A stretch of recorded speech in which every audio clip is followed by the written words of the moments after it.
Good evening, everybody. Welcome to Aro Ling Cardiff.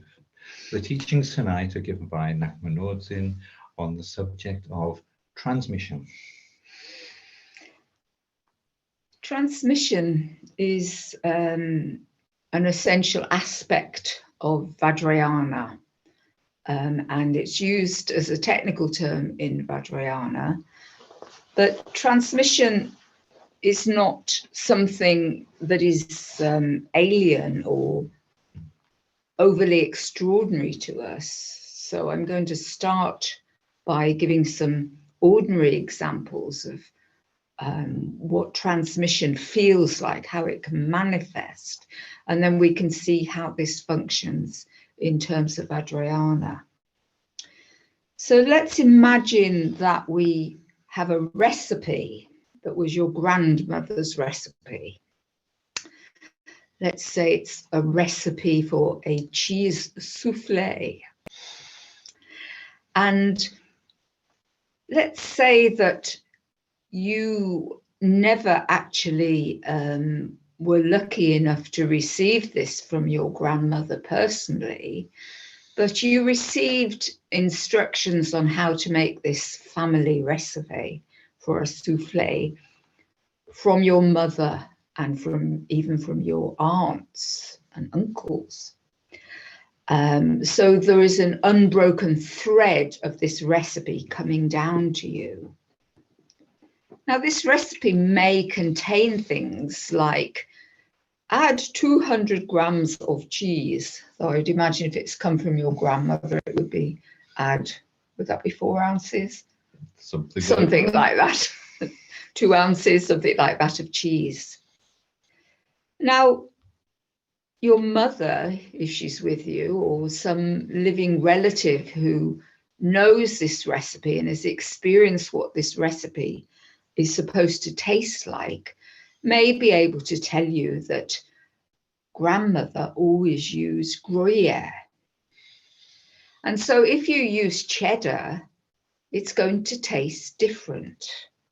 You're not going to get the same result of cooking the souffle that you would have done if your grandmother had been cooking it. And it says so many eggs, but what size eggs? Big eggs, small eggs? It says butter, salted butter, unsalted butter. It says a little bit of, do they put flowers in souffles? I'm not sure. But if there's flour in the recipe, then what type of flour? Is that important? Should it be a white flour or should it be a wholemeal flour? Or what sort of flour should it be? Now, the only way you can know what you have produced from cooking your recipe is to taste it. And if you have somebody who can taste that, who knows what grandma's souffle tasted like, then they can say, oh no, you've used the wrong cheese. It's just really been better with this cheese. Or a little bit too much egg, so your eggs must be a bit too big. Or they can adjust the result for you until you eventually know the recipe that was as your grandma invented or passed down to you.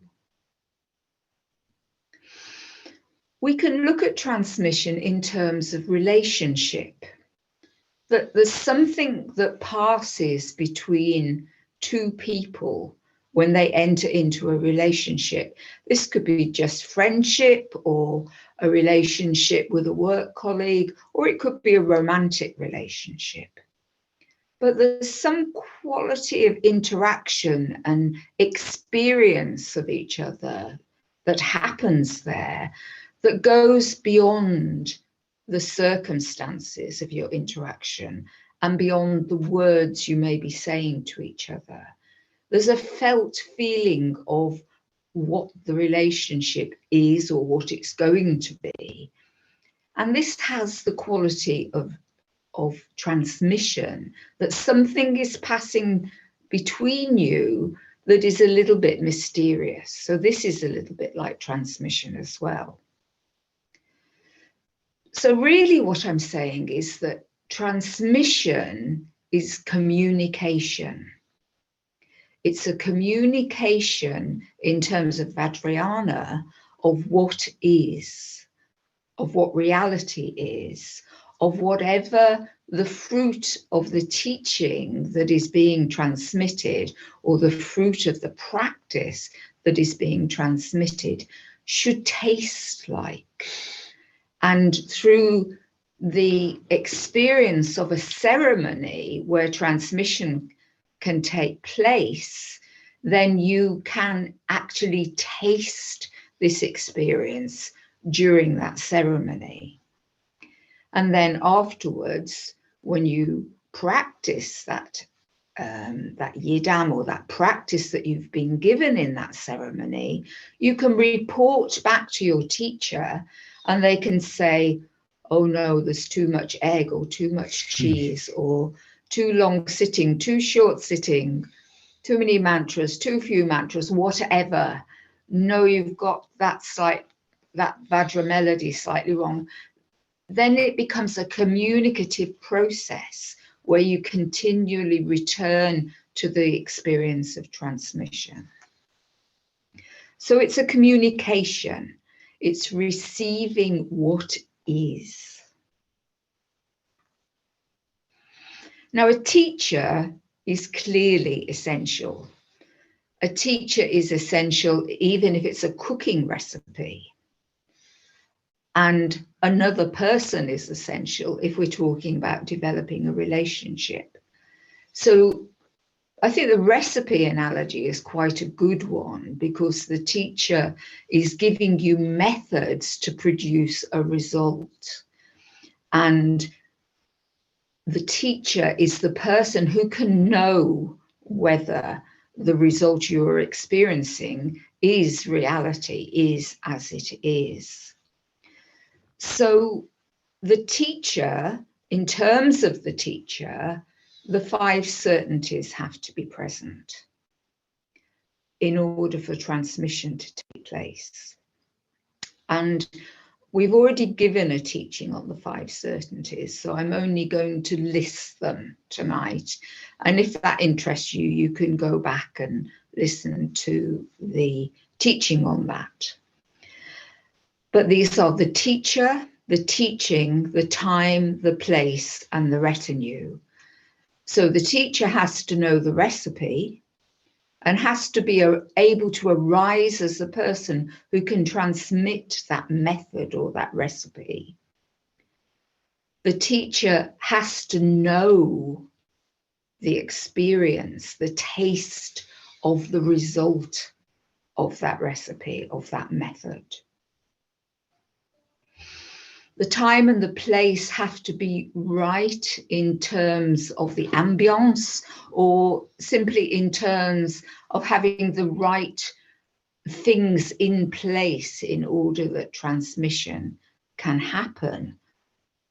And then you, as the retinue, you have to be in the right space, in the right relationship with the teacher, and in the right relationship with the circumstances at that time in order for transmission to be possible. So the student also has to have qualities. They have to have the qualities of willing participation to enter into what is going on in terms of transmission, what is happening in that situation that can be received as transmission. So it has to be that openness, that ability to be present and aware that something is possible here if I remain open.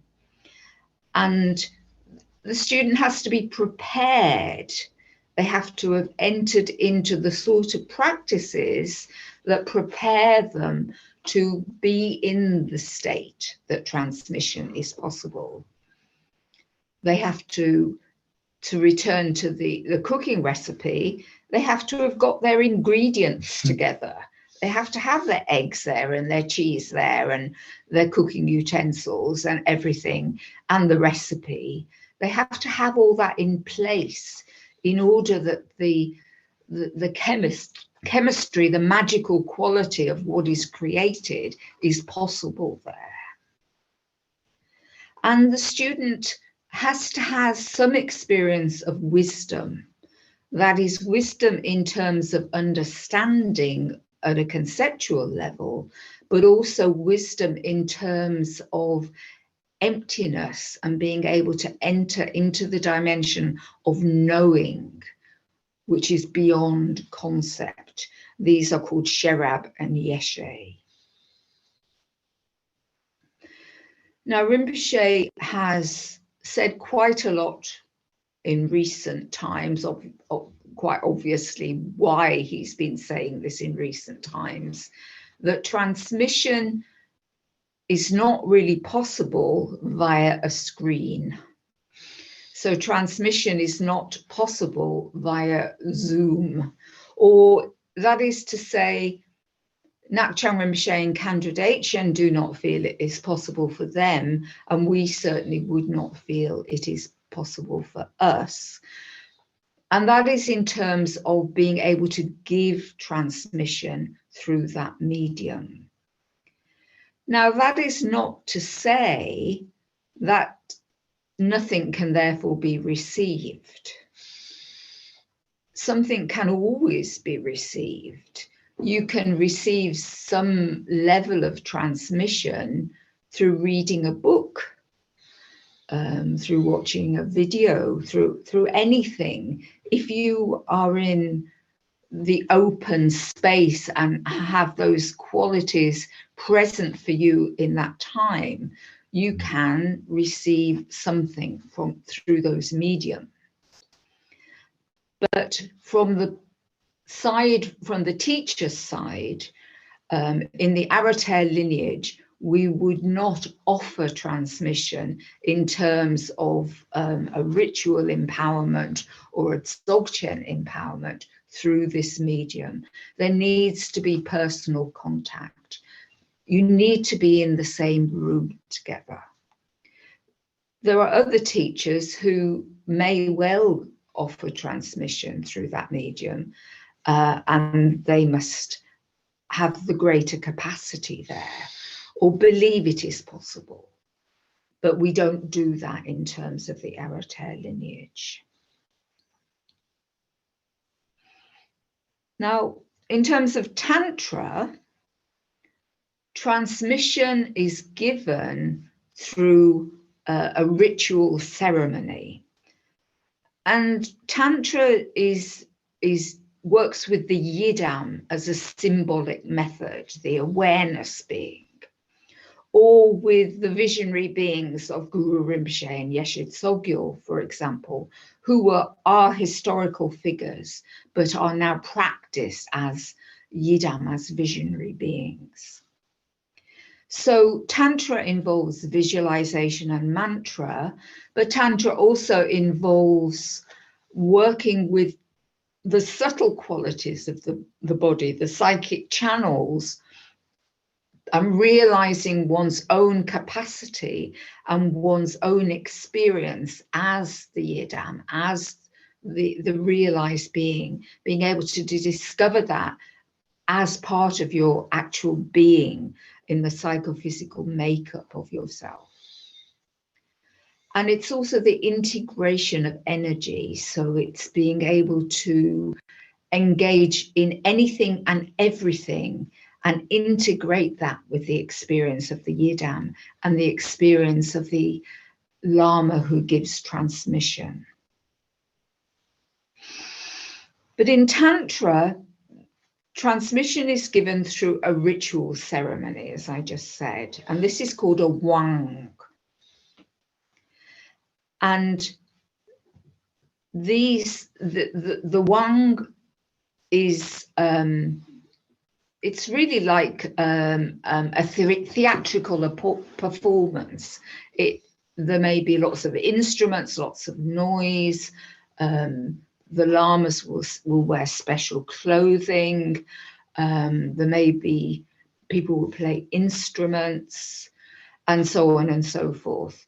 And how elaborate that is will depend on which tantra the empowerment is being given in. So if it's in an outer tantra, there will be a lot more ritual there may be things like offerings and a lot of detail of the visualization. Many things may need to be prepared before the empowerment can happen. We've certainly been to empowerments that last for days. They go on for days. There's an awful lot of chanting. There are particular postures you have to get into and syllables you have to pronounce and so on and so forth. So there's a lot of engagement with that, and there's a lot of preparation for that. And then you move right down the spectrum of the tantras to the inner tantras, and then the one may be very simple, may be very essentialized without all this elaborate preparation. And that is more the style of the Aratar lineage, because the Aratar lineage is completely based in the inner tantras. So the 3 stages of a tantric transmission are this ceremony, this wang, and then the lung and the tree. And the lung is the giving of the mantra itself. So it's a verbal giving of the mantra, and also a verbalization of the form of the yidam, the visualization of the yidam. So we talked about the 5 certainties. In order to give this transmission, the Lama must dissolve themselves into emptiness and arise as the yidam. And the student must dissolve their doubt or cynicism or sense of ordinariness that they may have for the Lama, and embrace the experience of the Lama arising as the yidam in order to give transmission. Because the transmission of the practice of the yidam can only be given by the yidam. So the Lama arises as the yidam.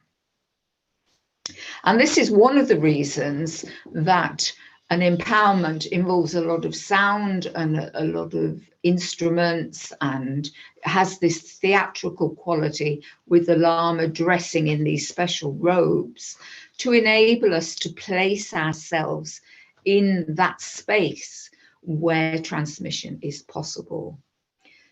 In the Aratar, Ngakpa Rinpoche and Khandra Dechen are not huge fans of people prostrating in front of them all the time. So certainly in Tibetan culture and in Bhutanese culture, it is usual to always offer 3 prostrations whenever you come into the presence of the Lama. And certainly when we are visiting those places, when we're in Nepal or Bhutan, that is what we do, because that is the culture. But in our Western culture, Ngakpa Rinpoche and Khandra Dechen have asked that we do not do this, because that is not really part of our culture. And because the Aratar lineage is an inner tantra practice, these outer forms are not emphasized. But the one time that we always offer prostrations to the Lamas is before an empowerment, before a wang, because we are then offering our prostrations to the Lama who is arising as the yidam. So then, after having the wang has taken place and we've received the lung, the verbal communication of the mantra and the visualization, there then follows the tree, which is the explanation of how to practice. Now, in terms of the essentialized transmission, essentialized practice, This may be very simply that you enter into retreat and engage in those practices. But if it is a less inner tantra practice that is be given, there may be mudras to learn, you may have to make torma, there may be dances connected with the practice to learn, there may be implements to make or acquire. So again, it can be very elaborate down to essentialized. Now, in terms of receiving transmission, certainly in terms of the tantric transmission, the first two of the 14 root vows are essential, even if you are not in Vajra commitment, if you are not an ordained practitioner, so you haven't taken the 14 root vows. Nevertheless, an awareness of these two vows is essential, and the willingness to enter the dimension of those two vows for the experience of the one is essential. And these two are to never denigrate the Lama and to never denigrate the Lama's teaching. Let's go back to the recipe for the souffle. If I think that my grandmother was a rubbish cook, and I've eaten cakes that were from her recipe, and I've eaten other things, and I really don't like them, then I am unlikely to be open or able to receive transmission of a wonderful souffle. And if I think that she's made a mistake in the recipe, say there are no eggs in it. I think eggs are kind of essential for a souffle. So you think she's made a mistake there, then again, you're not going to be able to be confident in the result of cooking her recipe. So we have to hold these two vows, certainly for the period of the transmission, even if we're not attempting to hold those vows all the time, that we believe that the Lama or Lamas can have the capacity to give transmission, and that we don't denigrate them in any way, and that we believe that transmission is possible. So we do not denigrate their capacity to give the teachings. Now, of the inner tantras, the most innermost tantra is often given, certainly in our tradition, as a vehicle in its own right. And this is Ati Yoga or Dzogchen. And so there are ways that transmission can be given that are specific to Dzogchen. And there are three forms of transmission here: direct, symbolic, and oral. So now I'm just going to run through what those are. And these are the type of transmission that are really fundamentally important in terms of the Arater lineage. If you are involved or you become involved with the Arater lineage, because this form of transmission is not limited to a ceremony. That would be a formal transmission, that formal symbolic transmission. That is the only time that transmission is likely to happen in something that is identifiable as a ceremony. And so in terms of Dzogchen transmission, if one is in relationship with a Lama in that style, one is aware that transmission is possible at any and every moment. And so there's this electric quality of being in the presence of the Lama, that transmission could happen if you're open to that possibility. So direct transmission is also called mind-to-mind transmission. And here the Lama simply communicates or introduces the non-dual state. So it is a meeting of minds. Your mind meets the mind of the Lama.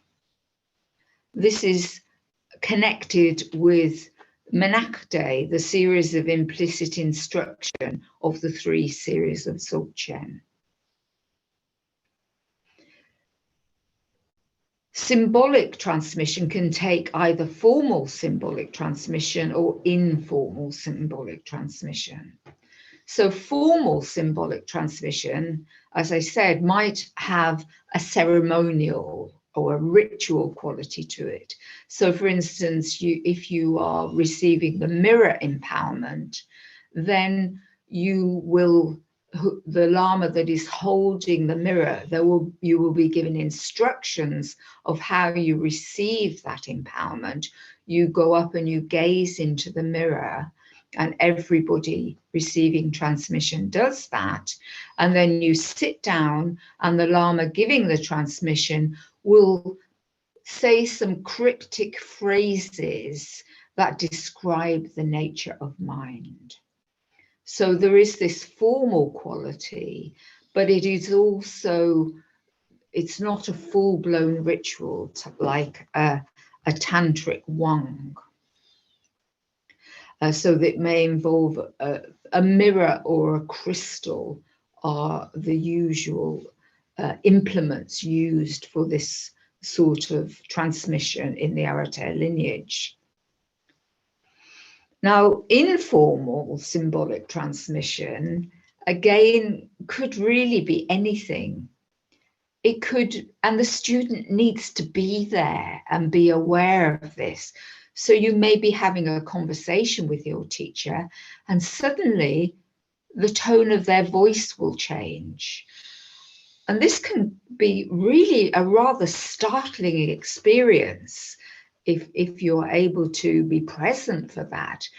I've certainly experienced it, and you get that shiver feeling go up your spine. Whoa, something happened here.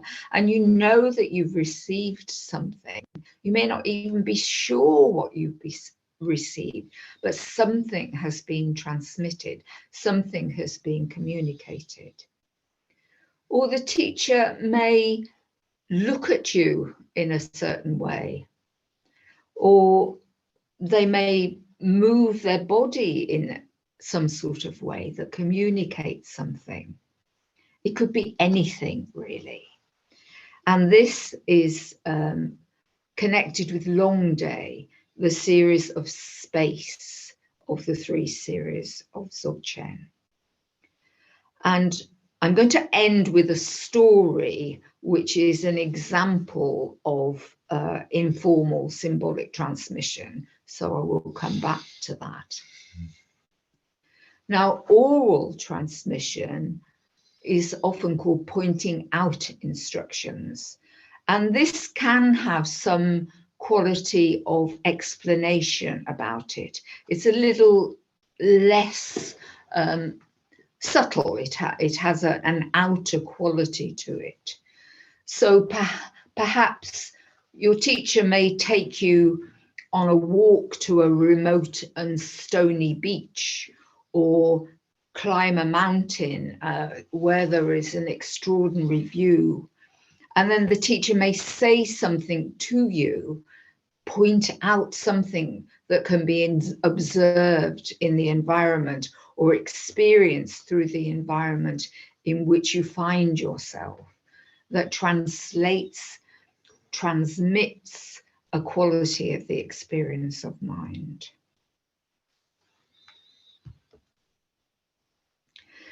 So transmission is both mysterious and ordinary. Transmission happens all the time. Couples experience transmission all the time when they know something without their partner having to say it. There's a quality of simply knowing that develops in a relationship. And if we go back to our recipe, when you taste that dish that you have cooked and you know it tastes like your grandmother's souffle, then you know that transmission has happened, that you have truly received the as it is of that recipe. So now I'll just read you this little story, which is an example of informal symbolic transmission. And it happens between Tsar Paltro Rinpoche, a great Tibetan Lama, and his teacher Do Khyentse Rinpoche. Were they about the 15th century or earlier? I don't remember now. No, I'm not sure what century they were, but a long time ago. Tsar Paltro Rinpoche is living in a little gompa. Do Khyentse Rinpoche, his teacher, passes by and shouts up at his window, "Patrol, if you're up there and you have no fear and you wish for transmission, come down." So Patrol immediately goes down into the courtyard to see his teacher.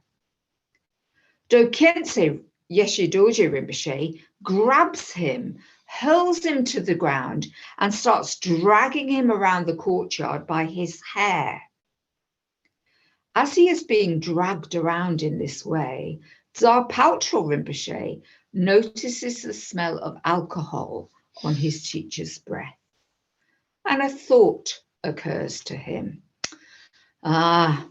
This is what the Buddha warned of, the danger of alcohol.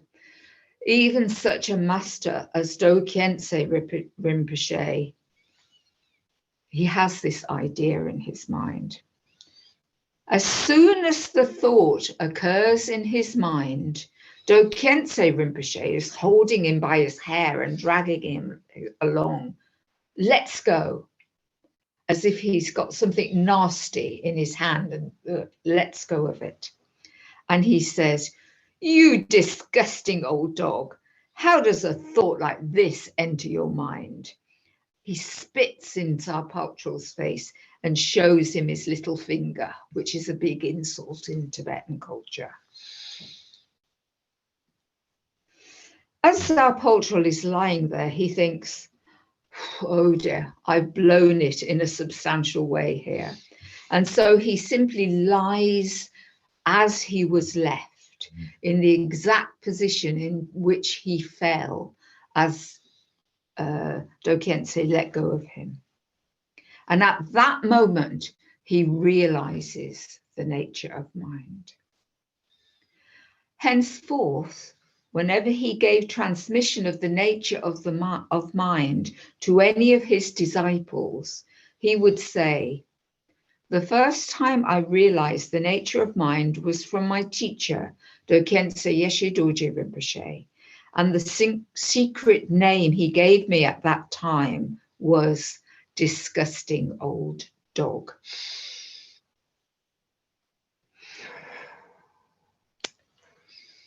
Wonderful.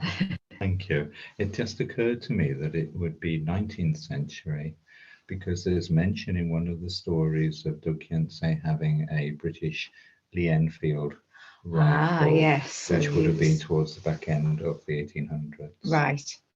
Yep. I really like the sort of domestic equivalents of this that show that transmission is something that happens at even a mundane level, that it's not hugely esoteric all the time anyway. And it reminded me of a story I'd heard of a lady who always cut the end crusts off a loaf of bread. And this story indicates that without the live person to give an explanation, things can turn into empty ritual. So she was cutting off the end crusts of this loaf of bread. And one day her husband inquired, "Why do we always cut the end crusts off the loaf of bread?" "Well," she said, "my mother always did this." But fortunately, Mother was still around. So the lady could go and inquire, Mother, why do we always cut the end crusts off the loaf of bread? And the mother explains, it's the only way I can fit the loaf in the bread bin. Oh, it's wonderful. Yes.